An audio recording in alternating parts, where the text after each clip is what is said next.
but the why is a duel. What I mean by that is if you've seen a movie, you've seen a duel. You know what that looks like. But the movies oftentimes leave you, I think, with questions about dueling and the process. First and foremost, why are they even doing that? I mean, it looks so ridiculous to the 21st century eye. Why don't they just walk away? Why don't they find another way and just not accept the challenge? Just don't show up on the day of the duel. And if you are going to do that, why stand out in the open like that, exposed, with bullets flying around? So there's a lot of questions that the movies aren't good at answering. That's why we're going to do this program. If you don't know these answers, and it's all about the customs of the time, if you don't know these answers, somebody like Andrew Jackson is going to look like a fool. He really is. He's going to look like somebody who's taking part in this ridiculous ritual, putting his life on the line for no good reason. So that's what we want to do, is walk you through the reasoning behind a duel. You may not agree with it. I certainly don't myself, but you will understand, I hope, by the end of this, why somebody like Jackson would make the decisions he made. Because too often on the internet, I'm finding it comes off as kind of a two-dimensional cartoon character. That guy recently who wrote that article, and I thought that was hilarious. This is what we're up against as historians. He said that Andrew Jackson, in his little piece on Jackson, he said he preferred using duels to settle his disputes, which I thought was a bit harsh. And then he said that experts are divided as to how many duels he took part in. But the number was somewhere between 5 and 100. Yeah. Now, I don't know what experts he was talking about, but they tend to have a much better grasp on the man's character than that. So I always start with that question, just to start things off. How many duels did Andrew Jackson actually participate in? One. One right there. That's a good guess, actually. What do you think? He's got that reputation as a fighter. 12. 12? None. None? Well, it's at least one. 3. 3? Well, that last number was the correct one. 3. So actually, the guy who wrote the article even got it wrong. It was less than 5. He was just part in 3 duels during his lifetime. And this is the great frontier fighter, Andrew Jackson. Which, again, when you're dealing with somebody like Billy the Kid or Wild Bill Hickok, that's kind of a letdown, really, because when you hear 3 duels, that's it. Of course, you got to keep in mind, this isn't the movies. That's 3 times that he went out with a gun in hand to go fight somebody. But is that excessive for the time and place? Well, to answer that question, you got to look at other people from this time and place. And I like comparing Jackson to this one because he seems to be on everybody's radar these days, and he's also known for a duel. So I assume that you've heard of a gentleman named Alexander Hamilton. Well, if not, there's this play. It's phenomenal. You ought to check it out. Okay. Well, anyway, that's what he's known for right now. But when I was growing up, Hamilton, before he was a Broadway singing sensation, he was best remembered for the way he died, ironically. Killed in a duel by Aaron Burr in 1804. And I say ironically because he actually was opposed to dueling. He's come down to us, his legend is that of the martyr coming down to us. This guy who didn't believe in dueling and yet ends up dying in one. And I don't even say that lightly. The night before he died, Hamilton famously wrote out a list of reasons I'm morally opposed to the act of dueling. And that was one of the last things he ever wrote, 12 hours before Burr killed him. So that's his legend. But how does he stack up to his legend? How many duels did Alexander Hamilton take part in his lifetime? 1. 1? That's a safe answer. Didn't end very well. He got out of several. He got out of several?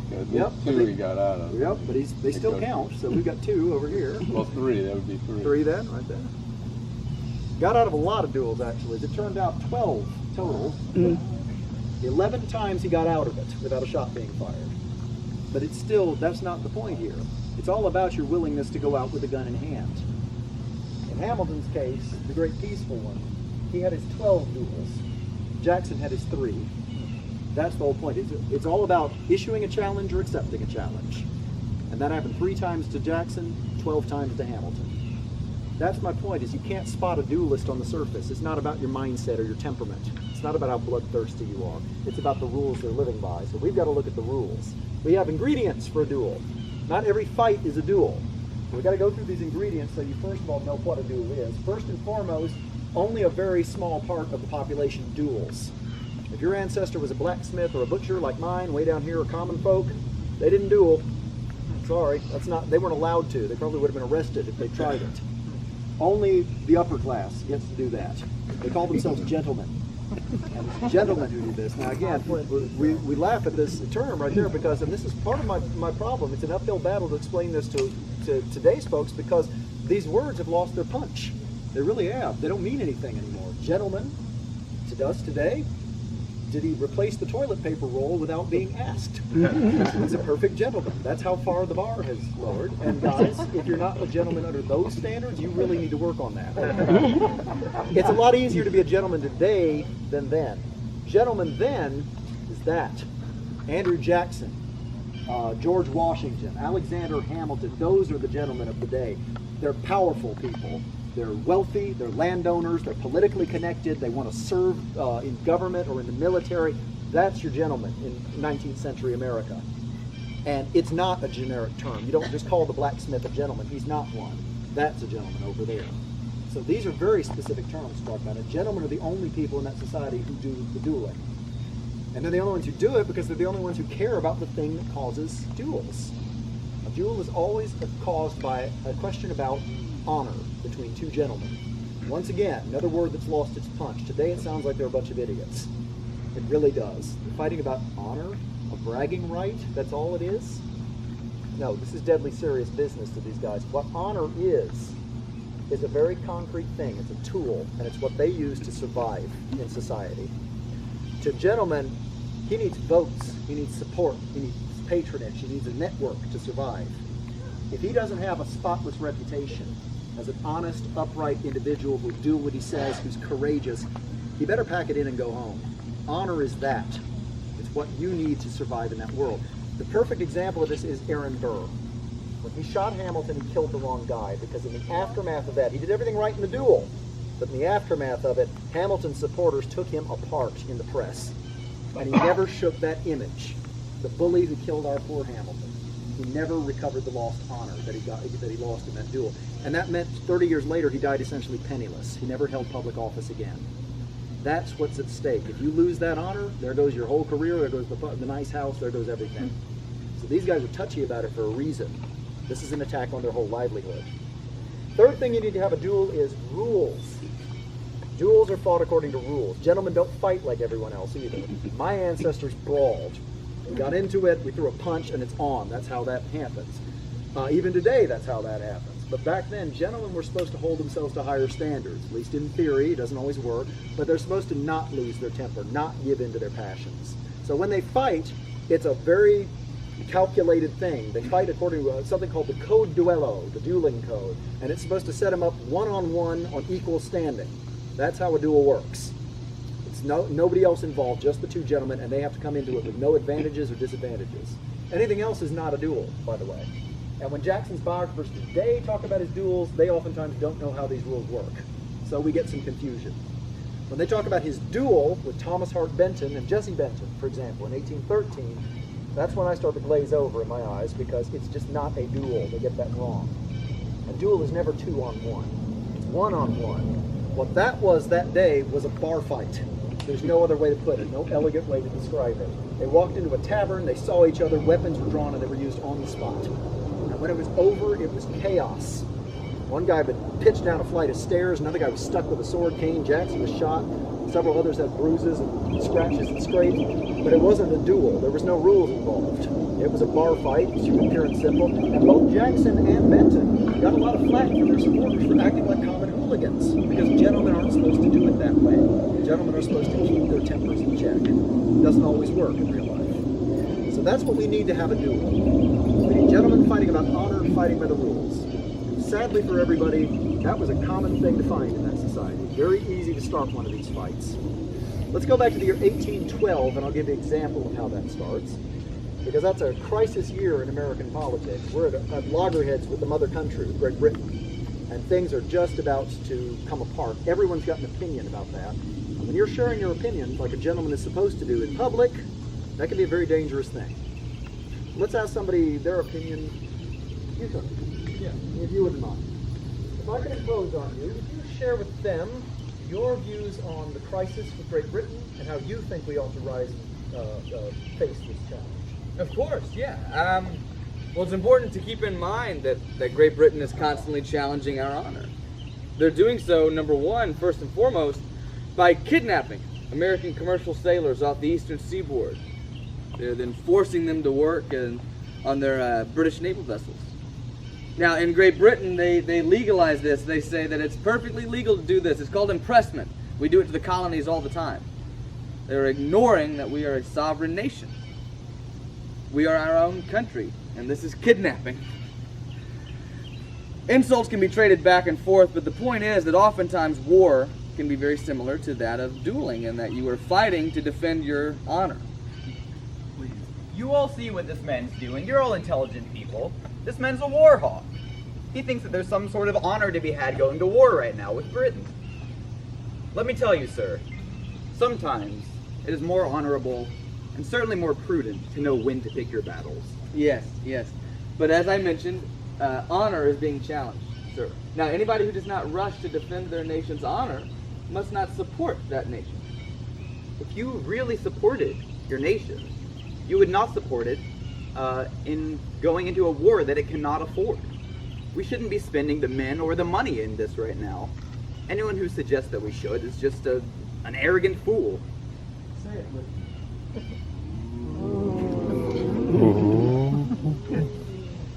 You dare call me an arrogant fool, sir? Well, since it's obvious that you will not rush to defend your nation's honor, that you are nothing more than a poltroon. That's an old-fashioned word for coward. How dare you question my bravery, sir? I must be satisfied upon the dueling ground. I accept. I feel guilty. I love a good burn. But you can see what's happened here. Two public figures about a falling out in a very public setting here. A lot of witnesses for this. And if they back down now, there goes a lot of potential voters. There's got a lot of potential people. You guys are essentially European in outlook. That's what America was at the time. And that's the only tradition we had to draw on. In Europe for 300 years, when gentlemen get into a public dispute, they settle it by taking it to the dueling ground. And when this fellow says that he wants to satisfaction, he's invoking the code duello at that point. He's suddenly signaling, I want to take this to that stage. You can't really back out of that without losing face at that point. So this is where they get locked into this. Now the code is an interesting thing. It's not a document. You can't go down to the library and check out the code duello and they have like the master volume everybody can look up. It's a word of mouth agreement. It went from mouth to ear all the way around European culture at that point. And it's actually designed not to promote violence, but to focus it and curb it. And this is a good example of that. The code has a very specific way of handling things when two gentlemen get into a fight. And what it says on this particular case is very specific about what their next move is. Once they've had a public falling out, what these two guys are going to do at this point in time on this spot of ground is nothing. They warm up. This is just the opposite of what you expect, and that's the whole point of the code. The code doesn't want you spreading this violence or making it worse. This goes back to the days when the king didn't want his two knights to get into it and get their armies involved and destroy a whole district because they had an argument. They want to keep it between two people.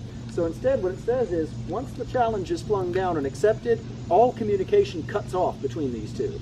They don't talk, they don't write, they don't meet face to face, not until it's settled. That keeps you from keeping up the jabs, the insults, the needling. Because if you keep doing that, it might spread to other people. That's not what they want it to do. So basically, all communication is now cut off between the two principals, the two fighters. But if you can't communicate, how do you settle it? Well, the code has a very elegant way around that. You get friends to step in, friends with cooler heads. And they're going to act on your behalf. They're going to negotiate. They first try to make a peace arrangement. If that doesn't work, they set the rules for this fight, and then they see the rules enforced. These two guys are called seconds. And they're very important to the dueling process. You can't have a duel without a pair of seconds. And that's why we can't have a program without your help. We're going to need volunteers. Someone to act for this gentleman on this side as a second. Who'd like to do that? You want to see it? Y'all came out to see a duel, huh? Now you don't want to participate, huh? Come on over. Someone. Who would like to do so? I'll do it. Okay, wonderful, perfect. Step forward. And then one on this side for this gentleman here, over there. Perfect. And what is your name? Mackenzie. Mackenzie. Thank you. Max and Max. You're Max, right? Yes. So Max acts for Matthew over here. Mackenzie is going to act for John. Now we have our seconds. Now we can communicate again. And what the seconds do is keep it above board. The whole point of the seconds is to keep this violence from spreading. So You can lose it behind closed doors, but they're going to make sure it doesn't get to the other guy. For example, say he thinks that he's dragging his feet about the timing of the affair. They're having an argument about when we're going to have this fight. He might say behind closed doors to his second, I want you to go to that fathead with the fat mouth and find out when this thing's going to take place. No more cowardice, no more running around what is he, some kind of jerk? Find out when this thing's going to happen. What she's going to do instead is go to his second, and she would say, my gentleman has a question about the timing of the affair, and we recommend haste in your reply. That way, we never find out what happened here. It doesn't get to him and doesn't make this worse, where he might not back off if a good excuse comes up. That's what the seconds are about. Because like I said, in its heart, the Code Duello is about curbing and containing and focusing violence, not promoting it. Good example of that is, you challenged, correct? I did. You did. Which means he's in trouble now. The code does not reward you for challenging. What they're trying to avoid is the situation of, you ate all my cereal, I'll see you tomorrow on the dueling ground. They don't want stupid, nonsensical challenges. So if you get mad enough to challenge, you better be sure about it, because you're going to be fighting at the other guy. Pistols are traditional. Everyone's got access to them. So that basically turns out to be an excellent weapon. In fact, if you want to see the real deal, he's going to pass around this card here, which has Andrew Jackson's actual dueling pistols on it. That's one artifact you can't see at the Hermitage. Those are in the Smithsonian today. So that photograph will give you a very good close-up view of what they look like, a real deal. Meanwhile, I'm just going to walk around with this and show you and talk about pistols in general. Because the dueling pistol was a very well-made, elegant weapon, but that's about all it has to recommend. It looks pretty, but these are not very efficient. Dueling pistol technology hadn't changed much in about 300 years at that point. This is a pipe on a wooden stock. That's all it is. This thing fires one lead ball. One shot and it's empty. It's a smoothbore weapon. What that essentially means to the layman is it's very inaccurate and it's very inefficient. And as it turns out, that's the ideal dueling weapon. One thing to point out about your ancestors is they weren't stupid. If this was suicide, nobody would have been doing it. If everybody died every time they went to the dueling ground, no one would have done it. In fact, you have a very good chance of walking out alive because of the inefficient weapon. Probably 1 out of every 5 duels ends with a death. That's the estimate. In other words, inaccurate weapons, shaking hands, sweating palms, all that plays into it. And these things are actually ideal for the purpose. It's a show of bravery, but not necessarily a fatal one. And you want all the chances you can get, because when you see the distance we're talking about, you'll understand. Actually, you're on this side this time. Okay, so, sorry. What do you recommend for distance? I'd like to use 12 paces. 12 paces. Now he can do that, and he can insist on it if he wants. That's tradition. But in real life, this is about honor. If he bully rags him into a fight that he can't win, it looks bad. So he wants to at least propose it and hear if there are any counter proposals. He can turn them down, but this is where our seconds start getting involved. Y'all want to come meet in the middle? You want to let them know that we're choosing pistols with 12 paces. Matt proposes that the gentleman meets at a distance of 12 paces. With what weapon? Pistols. So now you want to go back to him, and you're going to hang out right there for an answer for that. Gentleman proposes pistols at a speed of 12 feet. 12 paces. I'll accept pistols, but 12 paces seems a little far if I'm trying to prove my bravery. Far. Let's go back to him and say 10 paces. 10 paces. See what he says. My gentleman proposes 10 paces, but accept pistols. Alright, I'll see what he has to say. Matt, there might be some question of bravery involved. And he thinks that 10 paces would be more appropriate. Yeah.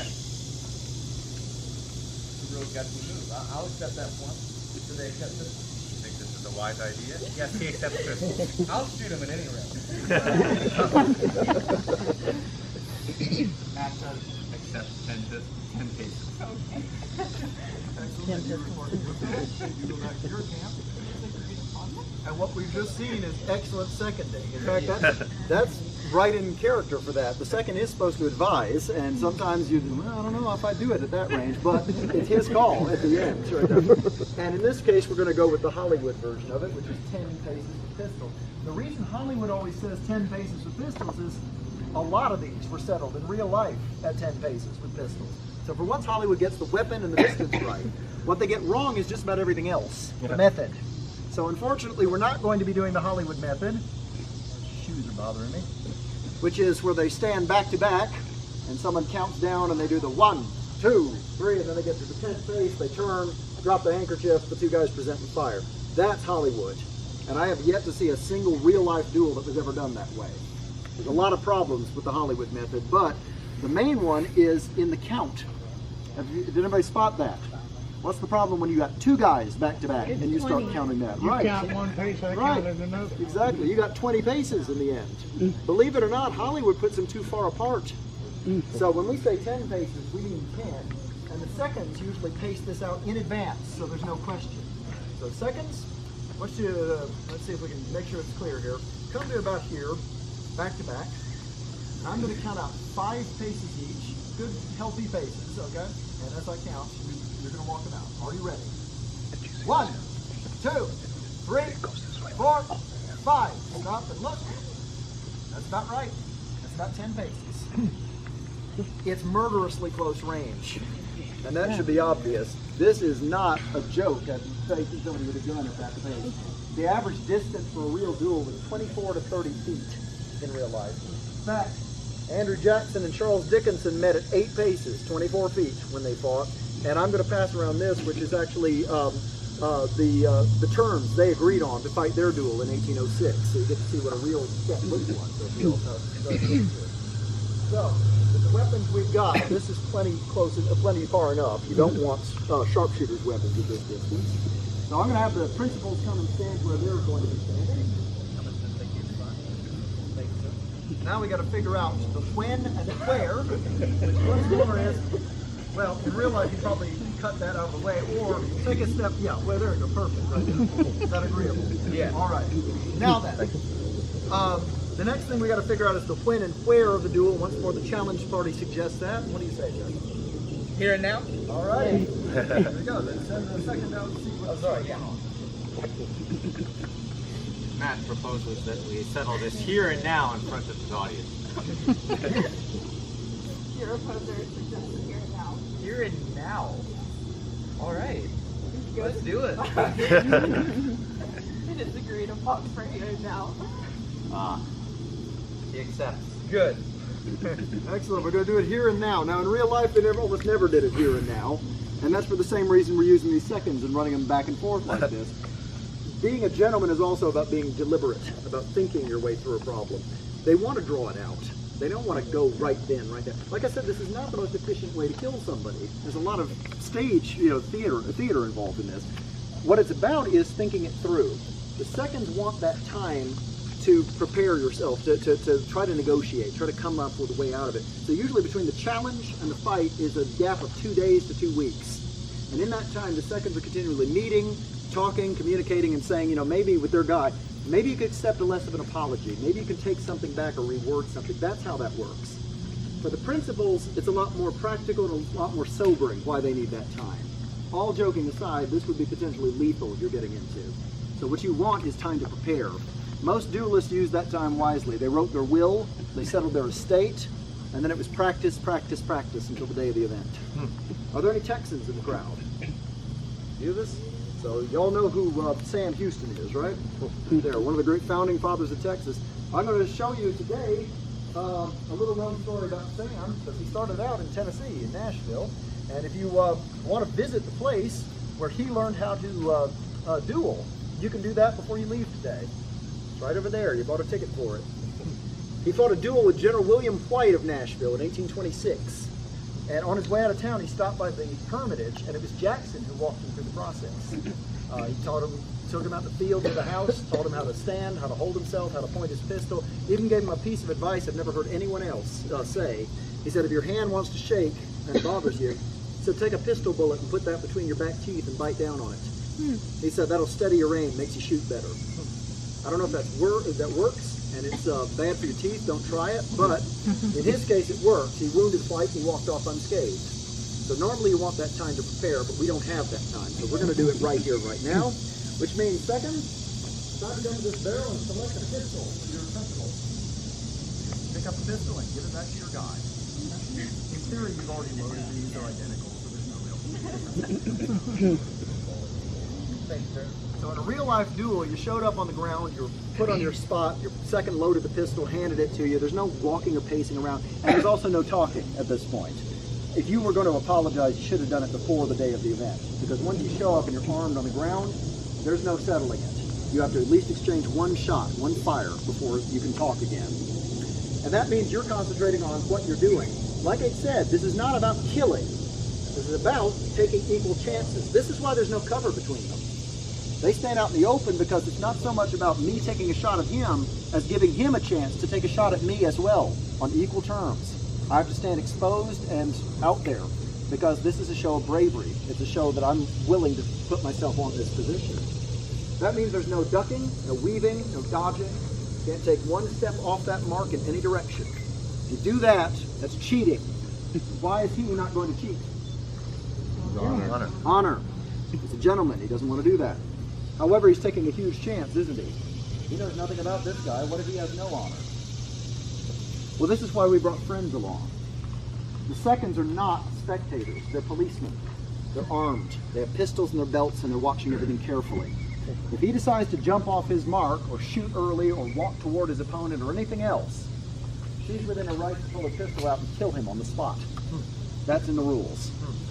This is why people didn't cheat during a duel. It's not so much your own honor. You don't want to set something off. There's a lot of twitchy trigger fingers on those grounds and everybody's watching each other very carefully. So we're going to do it right and upright. Last thing we do is figure out how to give the word. And that's the command to fire. Thank you very much. And we're going to do that the same way they did back then. We're going to sky a copper. Heads or tails? It is heads. You will be giving the word. That means thank you, and you can step back into the crowd, and you can rejoin the crowd here and watch this. Vacate the last fire. Now it's your chance to hand it out. We'll do this. You can ask him if he's ready. You can ask him if he's ready. Say both say yes. Fine. Are you ready? Yes, ma'am. Ready? I'm ready. Fire.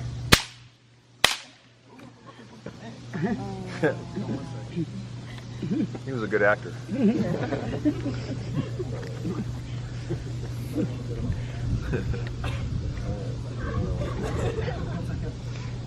Now in the movies, this is where it ends. Fade out right there. We've had a duel. We've had a real result here. Honor has been answered.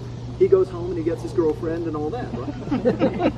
But in real life, it's much more. And by the way, in the movies, he can come up and take a bow at the end too. But in real life, it's a lot stickier than that.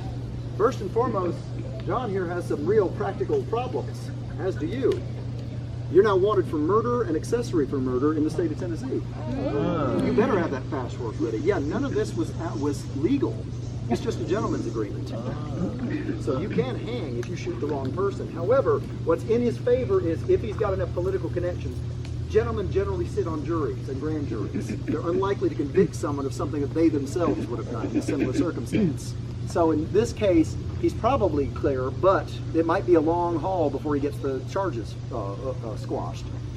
And in real life, like I said, they don't get up at the end of the flick. And that's the sad part about it. Dueling took a terrible toll.